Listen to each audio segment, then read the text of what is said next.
A major disaster may be unfolding right now in Haiti, hit today by a powerful earthquake.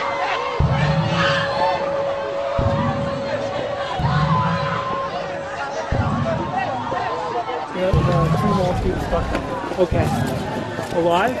Do you know? Did you speak to them? No, but I heard the bombing. It was the first time I was seeing this place I'd lived in from the air and saw the size of it. Man, it's so big. It's so much to fix. This is all plastering for casts that we're going to take over to the DMAT in Central City. This wasn't a disaster somewhere else that you were going to help.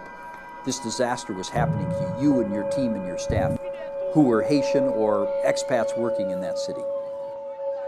As a company, the first thing we did was top up everybody's phones with $5 so that people who were caught in rubble, they could text to tell people where they were.